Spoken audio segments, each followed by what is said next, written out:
bienvenue sur notre tuto de l'étoile de Tita pour cette semaine. Nous allons parler des guides, enfin du guide ou de votre guide particulièrement.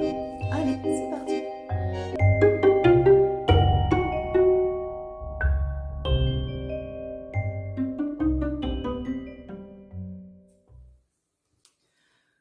Alors, nous avons tous, je pense que la plupart d'entre vous le savent, un guide spirituel, c'est-à-dire un guide qui n'est pas incarné et qui nous accompagne depuis le monde subtil, depuis notre naissance et jusqu'à notre mort. Nous ne sommes jamais seuls.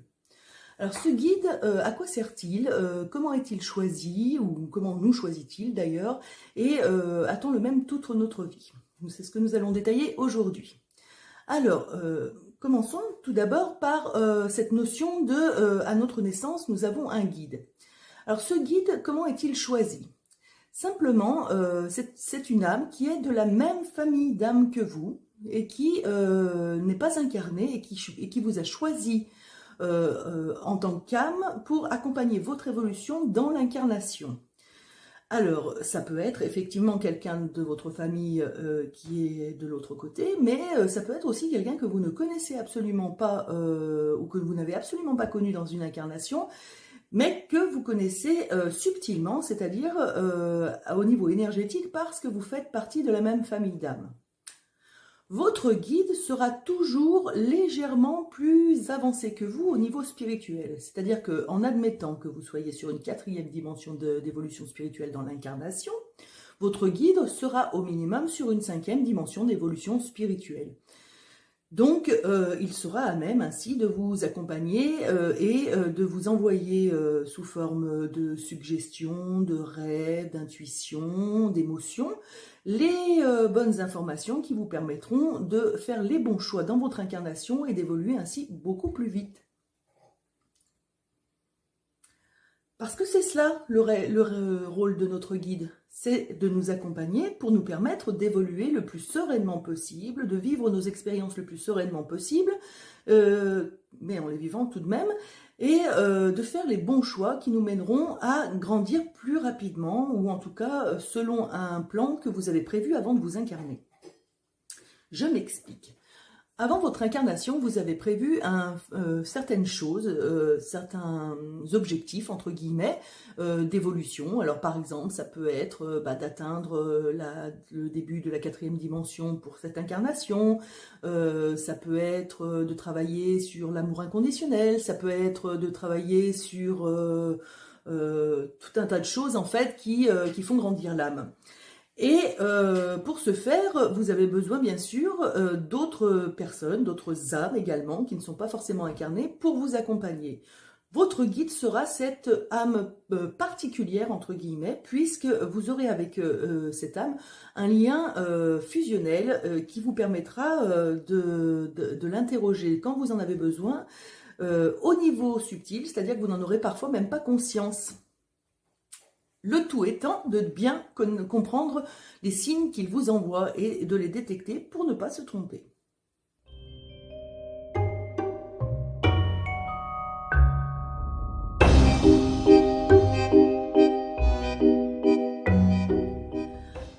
Alors, au-delà de ça, bien sûr, dans l'incarnation, nous avons aussi forcément sur Terre des personnes qui vont nous accompagner ou qui seront destinées à être sur notre chemin pour nous faire avancer également et nous faire travailler certaines choses.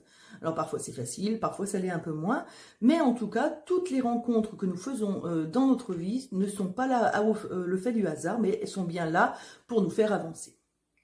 Et parfois, notre guide met ces personnes-là sur notre chemin, ou bien met sur notre chemin des situations qui auront pour but de nous faire vivre une expérience qui nous fera également avancer. N'oublions pas que notre guide est toujours un être bienveillant pour nous. C'est-à-dire qu'en fait, même si parfois vous vivez des expériences difficiles, que vous avez été guidé, que vous avez une intuition et qu'au final ça ne se passe pas comme vous l'aviez prévu, n'oubliez pas que le guide est bienveillant et que si cette expérience ne s'est pas passée exactement comme vous l'aviez prévu ou d'un point de vue positif, c'est simplement que vous aviez à la vivre de cette manière-là. Il faudra donc apprendre à accepter que parfois nos expériences ne sont pas toujours positives, mais qu'elles nous font toujours grandir. j'ai lu, je ne sais plus où, un petit dicton qui disait « quand je perds, j'apprends ». Et c'est tout à fait ça, en fait. Si vous n'êtes pas dans une position favorable, vous apprenez tout de même, et vous apprenez parfois même mieux dans ces situations-là.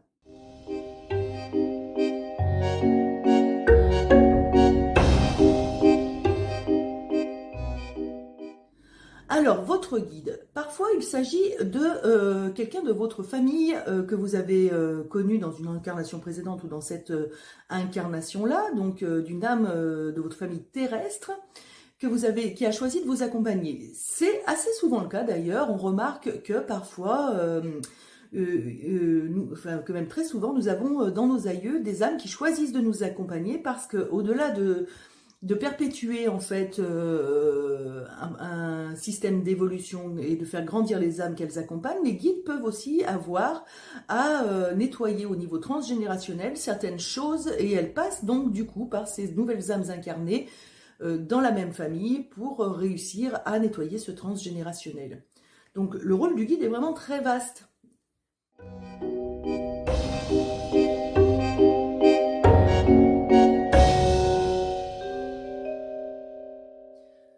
Comment fait-il pour nous envoyer les informations? Alors ça, la première chose par laquelle il passe, ce sont vos émotions.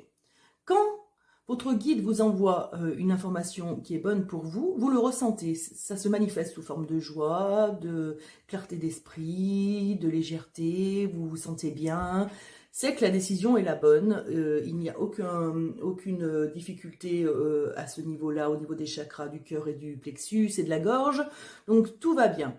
Lorsque vous n'êtes pas sur la bonne voie, votre guide vous l'indique aussi. Et là, vous avez certainement tous vécu cette expérience de faire quelque chose contre votre volonté, en fait, en sachant finalement, intuitivement, que c'est pas bon. Vous avez ce sentiment Burke à l'intérieur de vous qui vous fait dire oh, voilà, je le fais, mais j'ai pas envie. Par exemple, aller, je sais pas moi, en voyage dans un pays qui ne vous plaît pas avec quelqu'un juste pour lui faire plaisir, vous allez avoir ce sentiment de Burke, mais vous allez le faire quand même. Eh bien, ne vous étonnez pas si à la suite de ça, vous avez des expériences qui sont plutôt négatives, puisque vous n'avez pas suivi votre ressenti, et que c'est par là que passe votre guide pour vous accompagner sur le chemin de l'évolution et sur le meilleur chemin pour vous, sur la meilleure voie pour vous. Le guide va également passer par toutes les formes d'intuition. Alors, parfois, ça va être une idée lumineuse qui va vous passer par la tête. Tiens, ah ouais, ça c'est pas mal, je vais essayer de le mettre en œuvre. Ou bien par des rêves prémonitoires. Vous vous réveillez un matin en ayant rêvé d'une situation et vous vous efforcez de la mettre en place et c'était effectivement la bonne voie.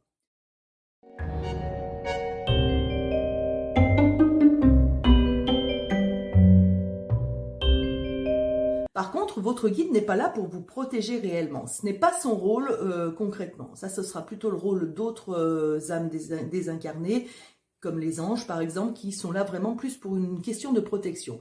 Votre guide peut éventuellement vous envoyer des informations pour vous prévenir du fait que vous n'êtes pas sur la bonne voie, mais il laissera toujours votre libre arbitre s'exercer, c'est-à-dire qu'en fait, à aucun moment, il ne vous protégera de quelque chose qui va vous arriver et pour lequel vous vous êtes mis sur cette voie-là.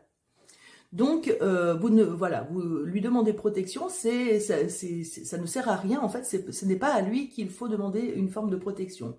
Vous pouvez simplement lui demander de vous guider sur la meilleure voie possible pour vous.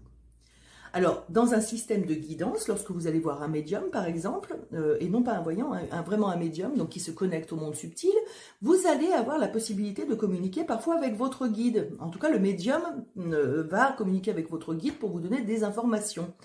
Et comme je le dis souvent, attention, ces informations sont des informations qui concernent la voie sur laquelle vous êtes à l'instant où nous sommes en train, où le médium est en train de vous parler et donc où il est en train de connecter des informations auprès de votre guide. Vous avez toujours donc cette notion de libre arbitre qui s'exerce et si vous changez d'idée en sortant de chez le médium, eh bien sûr ces choses-là ne se manifesteront pas dans votre vie. Par contre, je vous conseille, lorsque vous consultez un médium, de bien noter les informations qui vous sont données parce que ce sont finalement une sorte de fil rouge qui doit vous accompagner durant quelque temps et ces informations sont pertinentes puisqu'elles sont données par votre guide. Voilà en ce qui concerne votre guide. Alors, juste une petite chose, on peut avoir des guides qui sont très élevés, hein, ça dépend des personnes. Certains auront comme guide un archange, par exemple, ou bien un maître ascensionné. C'est tout à fait possible. Simplement, ces guides-là, en fait, ne se manifestent qu'auprès de personnes qui sont quand même relativement élevées au niveau spirituel, parce que, comme je vous l'expliquais tout à l'heure, il faut avoir une certaine... nous avons un guide qui est légèrement plus haut que nous. Voilà, j'espère que ces petites informations sur les guides spirituels vous auront appris des choses. Et comme d'habitude, vous pouvez me poser vos questions sur les réseaux sociaux ou bien sur le formulaire de contact du site. Je vous dis à la semaine prochaine pour un nouveau tuto.